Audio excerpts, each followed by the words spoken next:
Welcome back to கலி cricketer. டே 3ல India 90க்கு 2 wicket சொல்லி முடிச்சிருக்காங்க.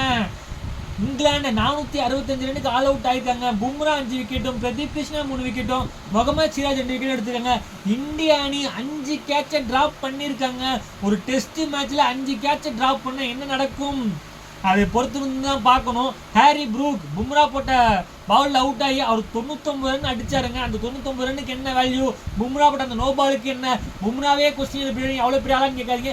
எல்லாரும் இருந்தாலும் மிஸ்டேக் பண்ண தான் செய்வாங்க. அந்த மிஸ்டேக்னால என்னென்ன விளைவு ஏற்படுதுன்னு தான் நம்ம பார்க்கணும். மொத்தம் இந்தியா 100 ஓவர் போட்டிருக்காங்க. அதில் 25 ஓவர் பும்ரா போட்டிருக்காருங்க. 27 முகமது சிராஜாவும், 20 ஓவர் பிரதீப் கிருஷ்ணாவும் போட்டிருக்காங்க.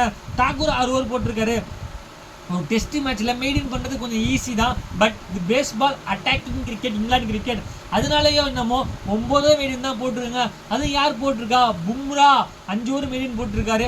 4 ஓவர் ஜடேஜா மெயின்டைன் போட்டிருக்காரு. இதெல்லாம் சம்மந்தமான மெயின்டைனை பற்றி பேசுறேன்னு சொல்லுங்க. அந்த ப்ரெஷர் பில்ட் ஆகிக்கிட்டே இருக்குங்க. நார்மலாகவே 2 அடிக்கலாம் பேட்ஸ்மேன்லாம் ப்ரெஷர் ஆவாங்க. இவங்க பேஸ்பால் கிரிக்கெட் அட்டாக்கிங் கிரிக்கெட் ஆடுறவங்க 9 மெயின்டைன் போட்டால் கண்டிப்பாக ப்ரெஷர் ஆவாங்க. தாக்கூர் 6 ஓவர் தான் போட்டார். அவர் எதுக்கு நீங்கள் டீமில் எடுத்தீங்கன்னு கேள்வி எழும்புதுங்க. அவர் நீங்கள் பவுலிங் ஆல்ரவுண்டர்னு சொல்லி டீமில் எடுத்தீங்க. 100 ஓவர் போட்ட டீமில் வெறும் 6 ஓவர் தான் அவர் கொடுத்தீங்கன்னா எதுக்காக ஒரு பிளேயிங் லெவலில் ஆடணும் அப்படின்னு கேள்வி வந்திருக்கு. அதுக்கு பிறகு நீங்கள் நிதிஷ் ரெட்டிகுமார் எடுத்துக்கலாமே, பேட்டிங் ஆடுவார், 6 ஓவர் அவரும் கையை வீச முடியுமே. இந்த மாதிரி கேள்விக்கெல்லாம் சுமன் கில் பதில் சொல்ல முடியுமா அப்படிங்கிற ஒரு சர்ச்சை எழும்பி இருக்கு.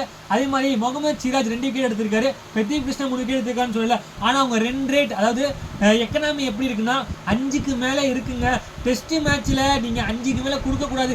எஸ், அவங்க பேஸ்பால் அட்டாக்கிங் கிரிக்கெட் ஆனாலும் நீங்கள் உங்கள் ஸ்ட்ரென்த்துக்கு போடணுங்க. பிரதீப் கிருஷ்ணா அடித்த லென்த்தெல்லாம் ஷார்ட் டெலிவரியாக உழுவுது. அதில் விக்கெட் எடுத்திருந்தாலும் சக்சீட் ஆகியிருந்தாலும் அதில் தான் 2 மோஸ்ட்டாக லீக் ஆகுது. ஒரே ஒரு ஆள் நம்ம இங்கிலாந்து சீரீஸுக்கு போய் ஜெயிக்க முடியாது. அந்த பும்ரா அவருக்கும் ஒர்க் லோடிங் ரொம்ப பேய்கிட்டு இருக்குங்க. இங்கிலாந்து என்ன தப்பு பண்ணாங்க, பென் ஸ்டோக், ரூட் அவங்களோட ஸ்டாண்டர்ட் பிளேயர்ஸ் அவங்க ஸ்டாண்டர்டாக காட்டல, அது ஒன்று தான் குறை. பட் ஆஸ் யூஷுவல் இந்தியா பேட்ஸ்மேனை அடிக்க விடுறாங்களோ இல்லையோ பவுலர்ஸை நல்லா அடிக்க விடுவாங்க. அது வழக்கம் போல் இந்த டெஸ்ட்லையும் நடந்துச்சு, இந்த இன்னிங்ஸ்லையும் நடந்துச்சு. எஸ், 7 விக்கெட்லாம் 400க்குள்ளே எடுத்துட்டாங்க. அங்கேருந்து 65 ரன், அந்த 65 ரன் லீடு கிடச்சிருந்தா என்ன நடந்திருக்கலாம். அந்த 65 ரன்னை வெறும் 6 ரன்னாக மாற்றி இந்தியன் பவுலர்ஸ் வழக்கம் போல் சொதப்பிட்டாங்க. மறுபடியும் செகண்ட் இன்னிங்ஸ் வந்த இந்திய பேட்ஸ்மேன் என்ன பண்ணாங்க, ஜெய்ஸ்வால் வந்தோடனே கட் அடிச்சு ஆட பார்க்குறாருங்க. நீங்கள் மொதல் 10 ஓவருக்கு பால் அலையுதுன்னா, அதுவும் இங்கிலாந்து கண்டிஷன் அலையும் போது நீங்கள் பாலை விட்டு ஆடணும். பாலை விட்டு ஆட பழக்கமே இல்லைங்க. டெஸ்ட் மேட்ச் இது அப்படிங்கிறத மறந்துட்டாங்களா, இல்லை T20 மேட்ச் ஆடிட்டு இருக்காங்கன்னு தெரியல.